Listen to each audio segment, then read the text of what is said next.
You're listening to the Sausha Davis Podcast, a show about overcoming fear and manifesting your dream life. Each week, we'll dive deep into real stories and tangible advice about spirituality, law of attraction, mindset, and money so that you can be your happiest, healthiest, and most abundant self. You ready? Here we go. Hey guys, welcome back to another episode of the podcast. I received a question the other day, and I thought that this would be a good topic to talk about on the podcast because I find a lot of us feel just completely out of whack, or we're just completely out of alignment, or we feel like we may have hit like a rock bottom, or we've hit like a brick wall, or we just feel super stuck and we're not sure how to move forward. So the question that came up was how I realized I was at rock bottom. And I have had several rock bottoms in my life, believe it or not. It wasn't just like a one time. And so maybe that wasn't my rock bottom. You know, I've been through a lot of different experiences throughout my life where I've done some really stupid shit, like that could have got me killed, that could have got me ended up in jail for several years. And you would think I would learn my lesson, but I didn't. I did not until later on in life, not until I was in like my mid 20s. And now I'm in how old am I? I'm in my mid 30s now. So, you know, I've been at this personal development game for quite some time, you know, well over a decade. And looking back, I always say to my husband, like, it's so crazy to see where I came from because I am nothing like my parents. I'm nothing like my family. I am, you know, very entrepreneurial and my parents are not, you know, and so I feel like the path that I have chosen in life, I mean, even when it comes down to sports, like my parents didn't play sports, you know, and I did all the things growing up, even as a young kid. I always kind of just lived life the way that I wanted to. But then I'd always fall back into the pattern of not being good enough or kind of having imposter syndrome or, you know, being sucked into like that drama triangle, that abuse triangle. I got into, you know, drugs and alcohol there for a while. I just did a lot of stupid shit for attention. You know, I was outwardly confident, but I wasn't inwardly confident. You know, a lot of external confidence, but not much internal confidence. And I didn't know who I was as a person. So I was just kind of like floating through life looking for the next adrenaline rush, you know? And so I'll kind of walk you through the few rock bottoms that I had and how I started to shift from that. So the very first one is, I'm not even going to get into when I was like way younger, and it's all around alcohol. It's so stupid. Like looking back, I'm like, what were you thinking? Like you were such a dumbass. So my first rock bottom is when I got my first OWI. I was 19. I was trying really hard to work a couple of jobs and put myself through college, which it doesn't even make sense to me. You know, people who don't have any jobs get free rides to school, but then there's me. And because I worked 2 jobs, I made too much money. And so I didn't qualify for any type of like funding or whatever. It's just crazy how that works, you know? So anyways, I'm working 2 jobs and I'm busting my ass trying to make ends meet for school. And I was the first person in my family to go to college. I was the first person in my family to, you know, graduate high school. Well, first on my mom's side, I guess. My dad's side, there was several that did high school. But, you know, I was kind of that first one that, you know, started breaking generational patterns. And I didn't even know what that meant back then. Like, I didn't know what I was doing. I just knew that I wanted something different. And so I was following the breadcrumbs of life. And so anyways, I had a lot of anger. I had a lot of anger problems, and I had a chip on my shoulder, you know, but I was still trying to do life differently, but I didn't know how to manage my emotions. I got in fights a lot. And so one night I can't tell you how many times I would drink and drive and just do really, really stupid things, you guys. I'm telling you, I did so much stupid shit. Maybe you can relate, maybe not. And the person that you see today is very, very different than that person I was 10 or 15 plus years ago. So anyways, first story was I was at a party, was drinking, I was 19.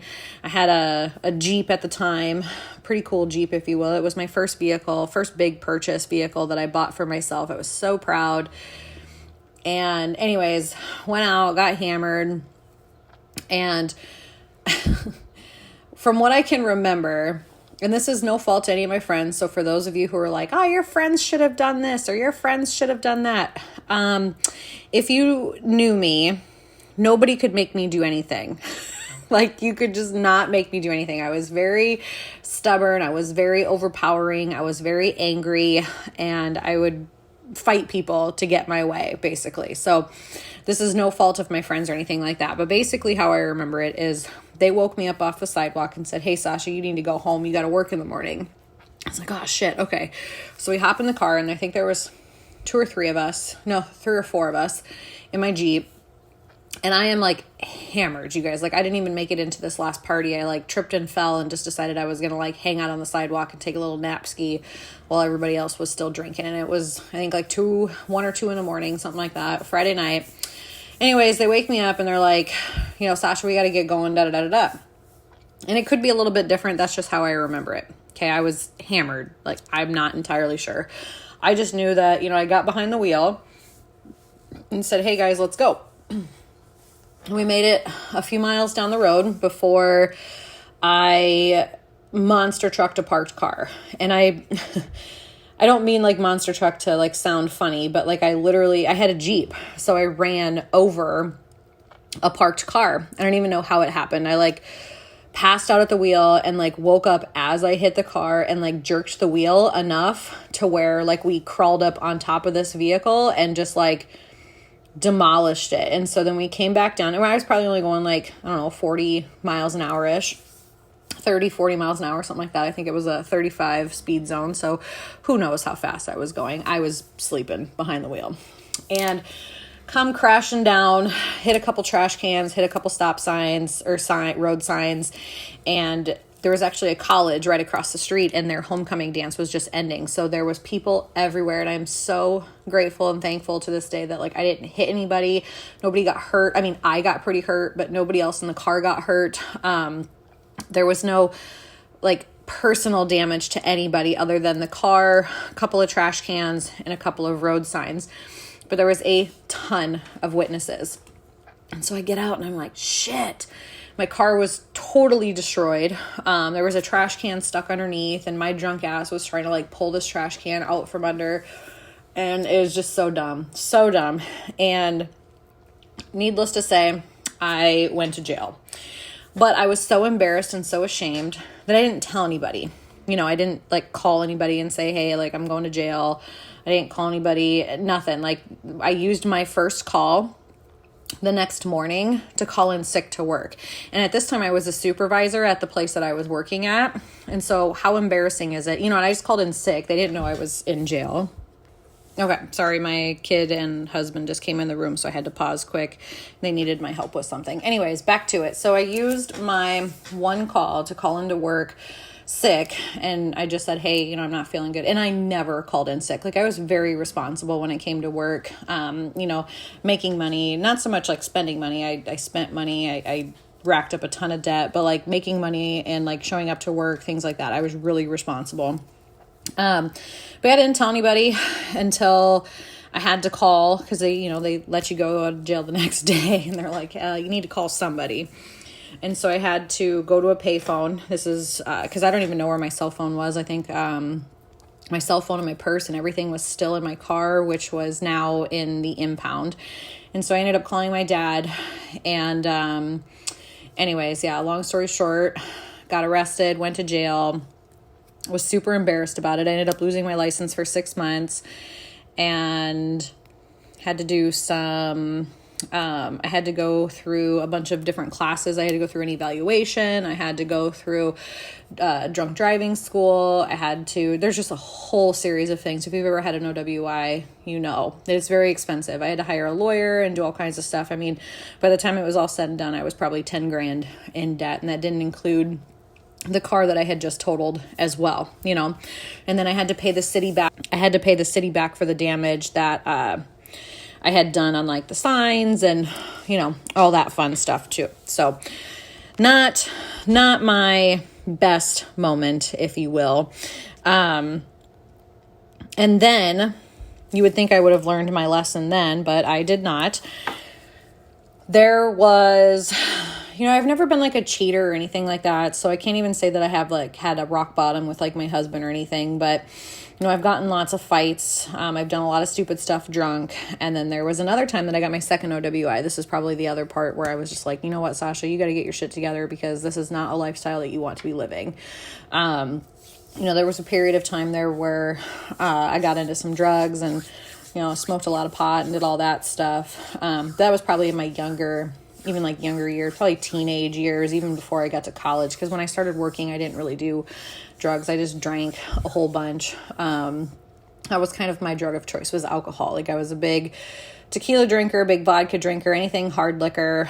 I'd pound it. Like I could put, a 300-pound man under the table. It's sad to even like think back, on the person. I mean, I had a lot of fun. I did a lot of stupid shit, a lot of memories, and a lot of memories that I'll probably never remember. A lot of experiences that I probably won't ever remember, but I just didn't want to be living my life that way anymore. I was living life by default. I was letting life happen to me. I was in a very angry, negative mindset. But then I'd always get like these glimpses of hope, where things would start working out for me. But then my self-sabotaging habits would come into place. Things would be really, really good. And then all of a sudden I'd be like, things are too good. What's going to happen? And my self-sabotage would set in. And next thing you know, boom, something bad would happen. And I would manifest that shit into my life because I wasn't in a good place, energetically, vibrationally, emotionally, any of those things. So the next part of like the rock bottom where I had like my big wake up call, or bigger wake up call. And I haven't had any, this is probably the biggest thing that's happened to me in the last, this has even been like 12 or 15 years ago now that I think about it. I think it was, I don't even remember when it was. It doesn't matter. But this is what kind of set me on the trajectory that I'm on today. And so I got a second OWI. I'll spare you all the gory details, but basically what happened was I hadn't drank and drove. I don't even know how you say the plural of that. I hadn't done it in quite some time, but I had a friend come back from the military. And so we were partying it up before she had to go back over to Germany. And, my, boyfriend at the time was my husband now, Will. I said, hey, I need you to pick me up from the bar because I don't want to drive. And I was trying to be really mindful of like not driving, and drinking. And so he's like, sure, I'll come get you. Well, anyways, bar closed and I'm hammered because I was that person where people just wanted to get Sausha drunk because I was a shit show and it was always a good time at other people's expense, So of course I'm shit faced and I call him and I'm like, hey, come pick us up. And again, like, I don't remember any of this stuff. I remember bits and pieces, I should say. It was very much blackout. Anyways, he didn't answer. And they're like, you guys have to leave. Like the bar is closed. You can't come in here. There's cops all over the place. I'm like, God, we're going to get arrested for like, public intox or something stupid. Anyways, all I remember is like getting in the car and my friend was like, are you okay to drive? And I'm like, yeah, I'm good. Whatever. Let's get in. And she had convinced me to take the back roads to like get off the main road or whatever, which hindsight 2020 shouldn't have ever drove in the first place. But then second is like, don't ever drive somewhere that you don't know. Anyways, long story short, we ended up on some back ass gravel road. And again, I fell asleep at the wheel. I was so intoxicated and ended up rolling my car several times into a ditch. We landed upside down and that's when I woke up, as we were like flipping through the air. I think we flipped like, I don't know, 3 or 4 or 5 times, something like that, landed upside down. Our seatbelts got stuck. The front windshield was smashed. I mean, we were all sorts of messed up. Like how we walked away from that, I have no idea. I don't know how either of us didn't die. So naturally, the people who saw it out in the country, they called the cops on us because we were close to a house. I hit a culvert, flipped into the cornfield closest to their place. And my friend, ran up to their door and was like, hey, we need help, or something like that. I can't really remember. Anyways, cops showed up. I got sent to jail, got a second OWI. And that was really the wake-up call, because I had a career at the time that I really was passionate about. I had literally just graduated college too at this point, right? And I was like, I've made it. I'm doing all the things. I was going to take this new promotion at work that I just got offered because I finally finished my degree in psychology and, a couple other certifications. And then boom, second OWI, lose my license and licenses, I should say, certifications, because there's some certifications that you can't hold if you don't have a valid license. So I totally fucked myself. And I ended up having to resign from that job. They actually gave me a choice. They said, quit or get fired kind of thing. Or they would have severely, what is it called? Like demoted. They would have demoted me to like back to square one. And I was so embarrassed that I just was like, I'll resign. Like, I'll just leave. And I was so embarrassed. Like, even thinking about it, I'm like, oh my God, what in the hell was I thinking? Like, I don't even relate to that person anymore. I was so angry. I was so hurt.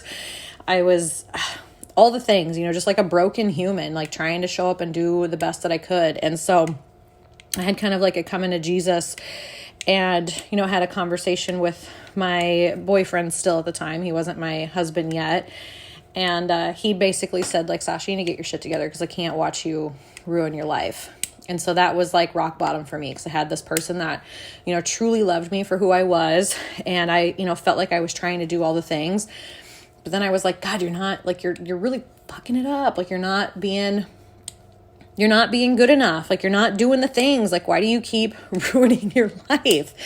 And so I really had to dive deep into why these self-sabotaging patterns were coming up. And that is what really set me on the path where I am today. Because I'm like, okay, I've done therapy. I've done all these things. I'm reading books. I'm listening to podcasts. Well, actually at that time, I didn't even know what podcasts were. But I'm like, I'm trying to take care of myself. I'm trying to do the right thing. I'm trying to, be a quote unquote normal person.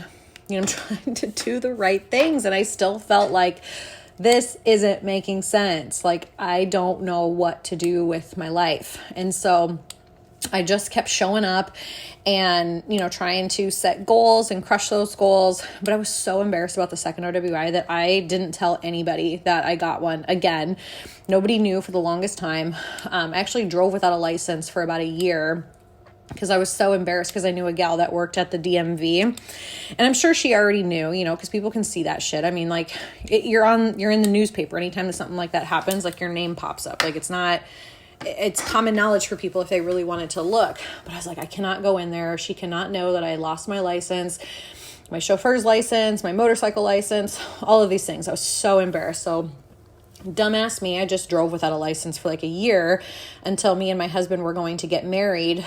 And then I was like, shit, well, I have to get like a legit license, because I can't like get married if I don't have any of like the right documentation for it. So then I had to go through that process, and that took another year to, I had to have a breathalyzer in my car. I had to go back to all these evaluations. I had to go back to like all these meetings. Oh, it was wild.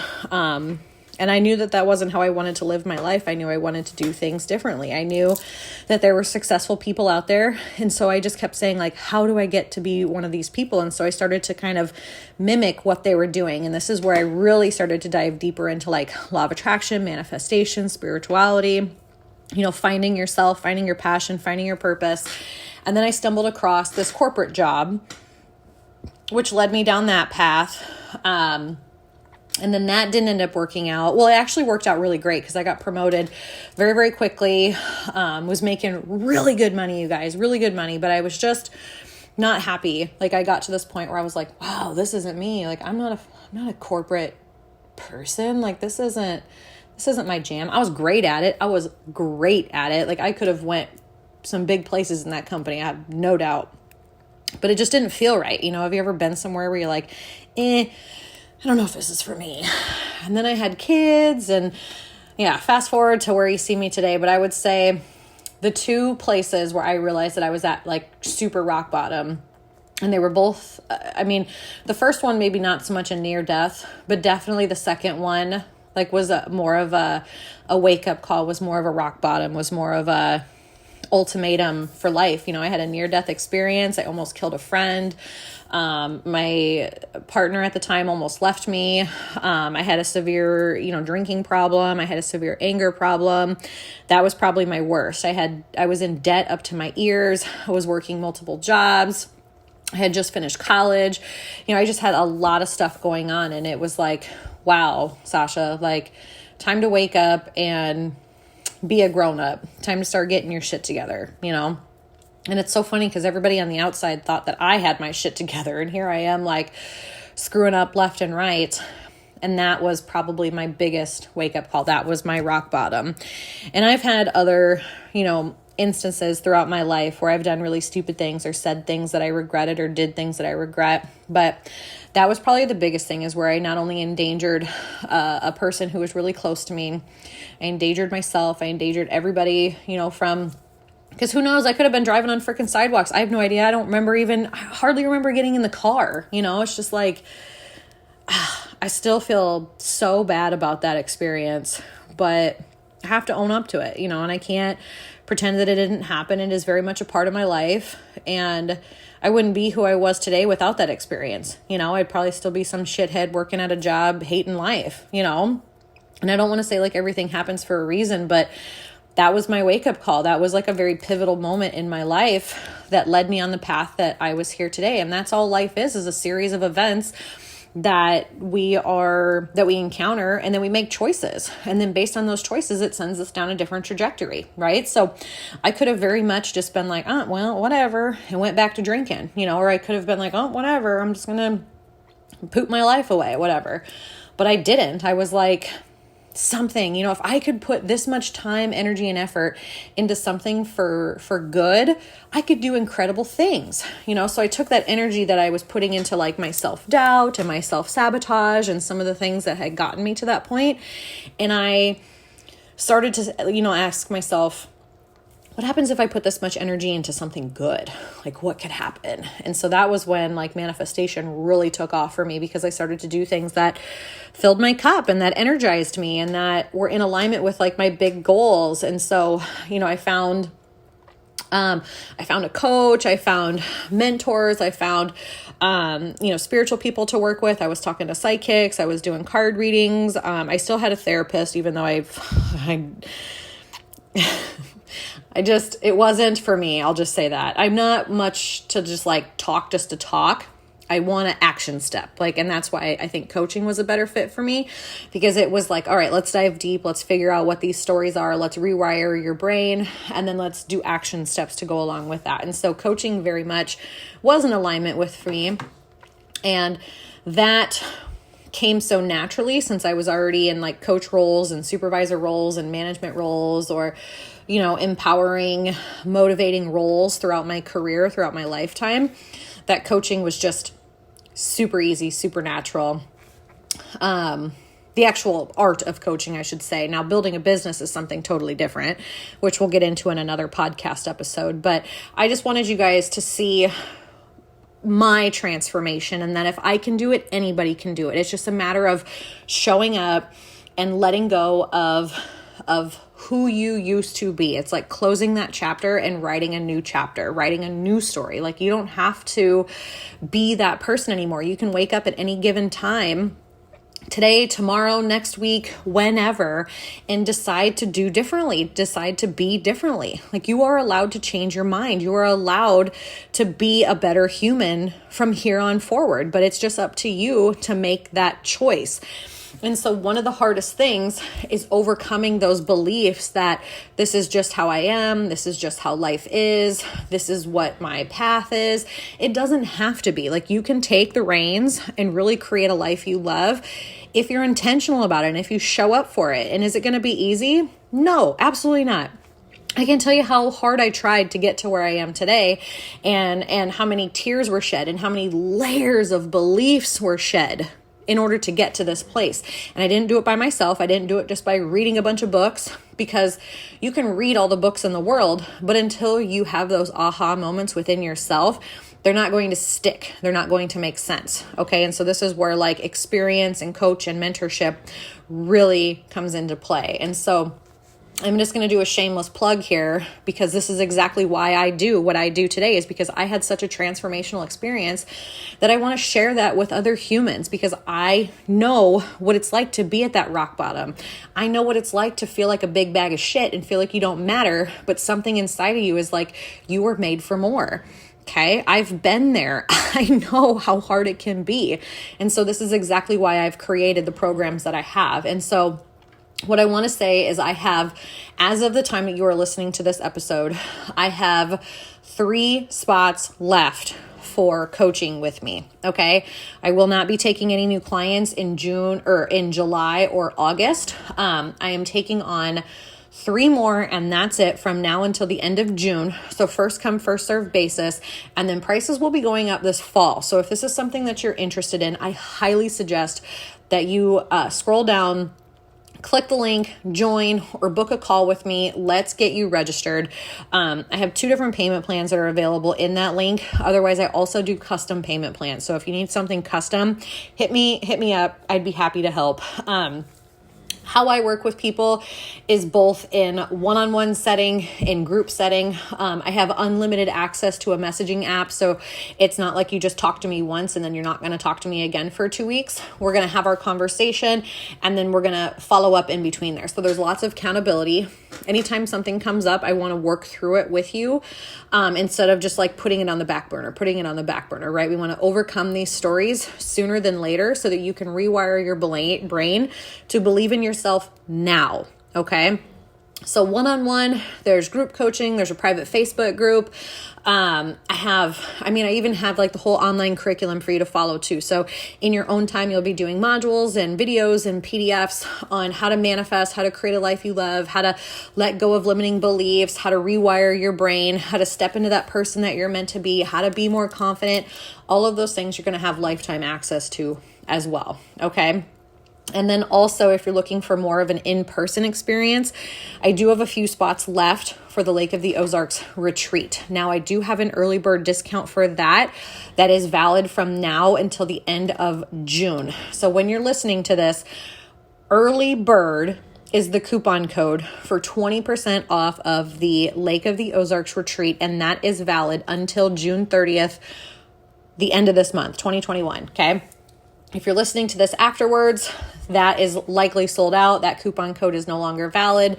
If there is spaces available, head on over to SaushaDavis.com. It will pop up and say that there are spaces available. It will let you register if there are spaces available. When it's full, it's full. There won't be another retreat until spring of 2022. So those are the ways that you can work with me right now. If I can do it, you can do it. I promise you, you guys, if you're at a rock bottom or if you're just feeling stuck, you don't even have to have like this crazy freaking story to want more. Like, you can just be an everyday person. I'm just an everyday person. I've just done some really stupid shit. You can be an everyday average whatever person and still want more. You don't have to have this big experience. You don't have to have trauma in your life to want more. Like, you can want more right now. It's okay. Your feelings are valid no matter what they are. Okay. So hit me up. I'm really excited. Look forward to working with you, and we'll catch you next time on the podcast.